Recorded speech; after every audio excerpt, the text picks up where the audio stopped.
Hi guys, welcome to Dan's Haunted Cottage. Excuse me for a moment, I'm just using the GoPro. Hopefully that will produce better footage, better quality. But at the moment I'm just checking myself against the camera on my phone to make sure that I'm all levelled up and linked up. It's not great, I'm afraid, but we'll have to work with what we've got at the moment. As you can as you can see, I'm actually in a building at the moment. Well, I'm actually in what was my old animal room.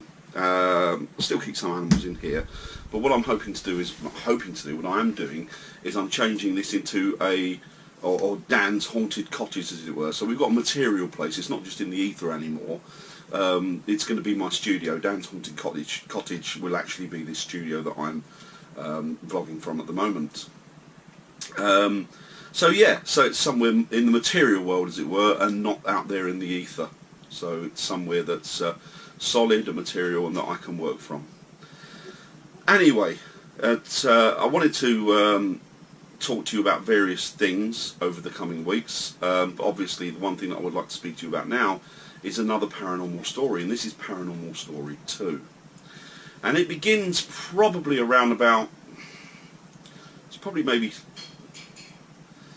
7 or 8 years ago now, I think, and I used to belong to a paranormal team, or a ghost investigation team. As I said, I've been a ghost investigator or a paranormal investigator, ghost hunter for many, many years now. It's probably getting on for 28 years now, I think. It's an awful long time. But anyway, back to the story. Now, the story that I have in mind, it was from a public house in Essex, which is no longer there, sadly. The public house had stood for around about 250, 300 years, so it was quite an old property. Although when you went inside it, it was completely gutted and it was renewed, and it really didn't look a semblance of its old self. So we got a phone call one day, and it was from two ladies that were the landladies of the house, public house at the time, and they said that they needed help, desperately needed help, because there was lots of activity going on in the pub. There was noises and banging and all sorts of shadows and all sorts of weird and wonderful stuff that could only be linked to paranormal activity happening in the property. So we said, you know what, we've got a backlog of investigations at the moment, but we will get to you as soon as possible. We may even drop in unannounced, just for a general spec to see what's going on, have a chat with you, and we can go from there. And they were fine with this. They were absolutely fine, but they did say that they wanted us there as quickly as possible to sort the problem out, or at least give them some light on what the cause of the problem was. So we had a free evening one Saturday, and we decided that we would actually go and see these ladies and find out more of the problems. And as I was saying before, you know, 99.9% of what people see as paranormal activity can be just put down to environmental problems, whether it's, you know, anything to do with something that's going on in the material world could be a cause for it. So we turned up, and surprisingly to us, there was a gentleman that was running the pub at the time, and he informed us that the two ladies had scarpered. They got out of there. They'd had enough of the activity, and they just packed their suitcases and they were off. Now, the pub that when we went into it, it was completely empty. There was nobody there, and this seemed to be an ongoing and continuing problem with this property. Nobody really wanted to go in it, but nobody really gave a reason as to why they didn't. And I was speaking to the landlord at the time, and I said, look, have you personally experienced an activity here? And he said, well, I've only been in residence for a fortnight, and I certainly haven't experienced anything, seen anything, heard anything, nothing. But the one thing that struck him as weird is that in all his years of being a publican, he'd never actually taken care of a property that had nobody going into it. It was empty. It was completely, if you're part of the pun, it was dead. There was nothing going on there. So we got the equipment out of the vehicles, and we had a chat with him. We said, well, look, maybe we can find bits and bobs out and see what's going on here. It could be many things that are causing the problems in the pub that the ladies were having, and once again, it could be many things that are causing people not to go in there. So while we were unpacking the stuff, I sat down with the gentleman and I had a chat with him, just about what he thought the problem would be, And I said to him, you know, look, the pub, the absence of people in the pub, what could it be down to? Well, doesn't really know. That sort of bamboozled him. But as we were speaking, a car pulled up, and a lady and a gentleman got out of the. We could look through the window of the pub, and I could see them. And they looked at the pub, and they got back in the car, and they just drove off, which was quite weird in itself. It seemed to fit in with the backstory of what the guy was telling us. So he informed me that. I mean, this was in sort of January, so it was just after Christmas. And he'd expect the pub to be quiet then. And I said to him, well, what was Christmas and New Year's Eve like? Now, bearing in mind this was the only public house in the village, as it were, he said they were empty. That nobody went in there. In fact, he said that one person had gone in there during the day at about 5 o'clock, had half a pint, and then just went on his merry way. He didn't even stay. So he even closed up early on New Year's Eve and Christmas Eve. He was talking maybe 9 o'clock closing, which is virtually unheard of for a pub, especially one that's on its own in a village in its secluded area. So this public house, by the way, was in Epping, which, as you probably know, is quite notorious for certain activity that's gone, or paranormal activity that's said to have gone on there through the centuries. But anyway, we set the equipment up and we were doing the investigation, and we turned all the lights out, and we just put on some of the IR cameras, and we were monitoring things. We were doing all sorts of things, and nothing happened for probably the first hour and a half.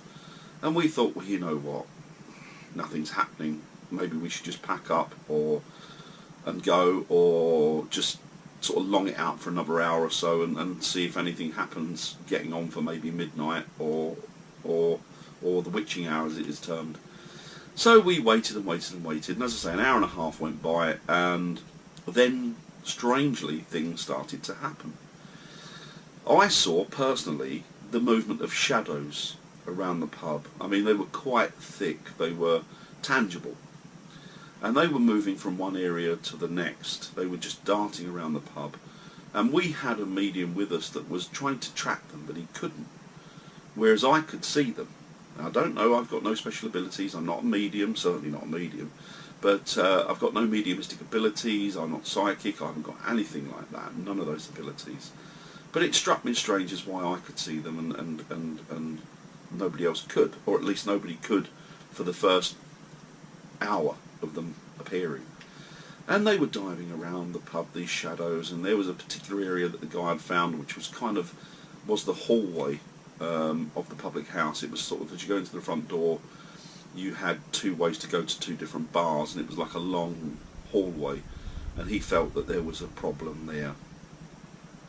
Well, we got to the point where we were doing vigils, and we thought, okay, look, enough of this, we're not chasing shadows anymore, we want something more to happen, and we're kind of going to give them the opportunity. So I used something called an EM pump, which is it's a piece of equipment, and what it does is we believe, or it is believed, that spirits are energy.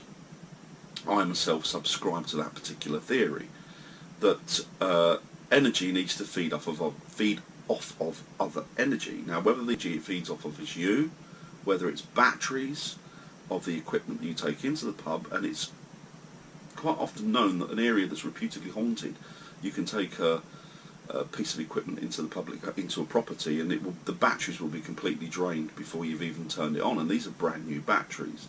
And then you can put new batteries in, and it will drain them again, and so on and so on and so on. So what's been created to serve a purpose and to hopefully save from battery drain and personal energy drain is something called the EM pump.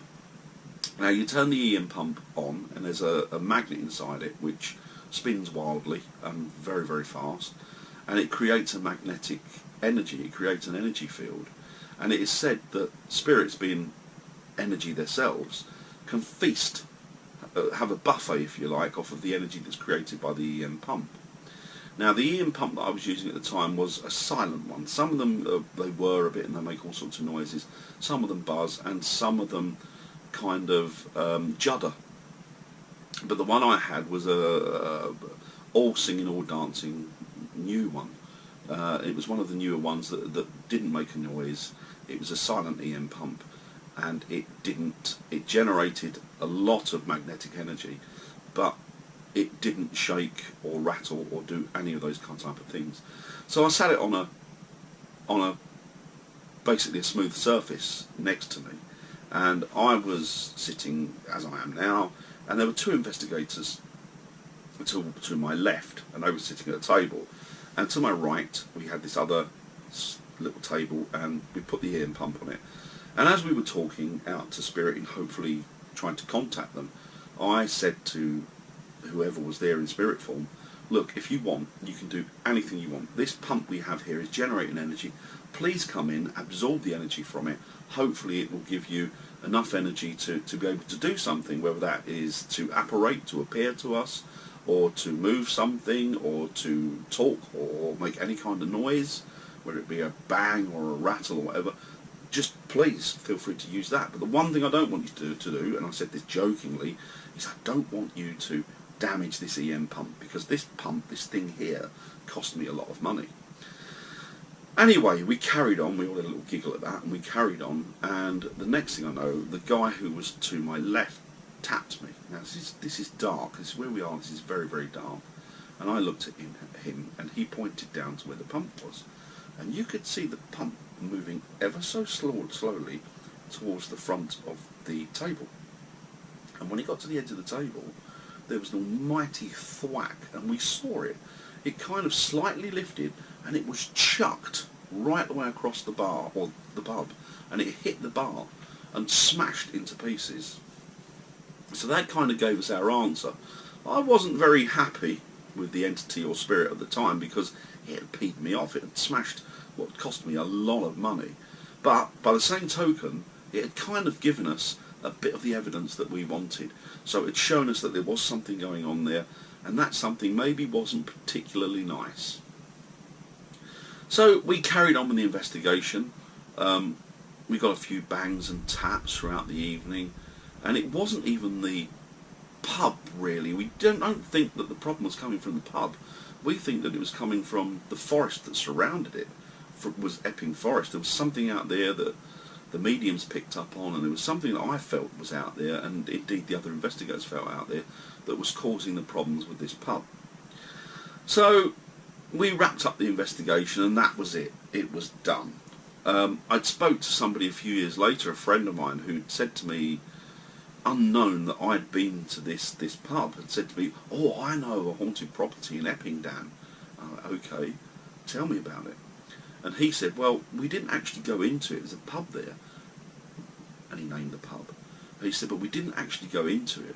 We got chased by a ball of light from the woods. And it chased us. We were in a car, and we saw it come up behind the car, and we zipped away as fast as we could. And they were on a ghost hunt as well. And allegedly, this ball of light, sphere, call it what you want, had chased them for about, he reckons, about half a mile. So it chased them quite a way, but it hadn't chased them completely out of the forest. And then as they got to the edge of the forest, from what I can make out, the ball of light just stops, and I don't know what happened then, because it had gone out of view for them. But yeah, but that's one of the stories that he told me. The pub itself, I'd be quite interested, because it was about 250, 300 years old. It had been there a very, very long time, but it's since been pulled down, and they've built properties, they built flats in its place, and some houses on the area, on the ground where the pub was. So it'd be interesting to see whether there was any activity going on in those properties, in those houses and flats. But sadly, it's not the type of thing you could knock on someone's door and ask them, can I come in? Have you had any apparitions? Have you had any knocks and bangs? Have you had anything thrown about? Have you had any kind of paranormal experiences at all? Doesn't really go down that well when you knock on someone's door and ask them that straight off the bat. So we'll have to see if somebody one day, maybe sooner or later, comes to us and asks us, hey, we need you to do an investigation for us. We're having lots of activity. We're frightened out of our wits. Where do you live? Oh, we live in Epping. And it'd be interesting to see whether they live anywhere near that pub. So that's it, guys. So thank you ever so much. I hope you enjoyed that little tale. As I say, thanks again, and I wish you all the best. I hope you're having a great day. Stay safe, stay happy. Thanks a lot, guys. Bye now.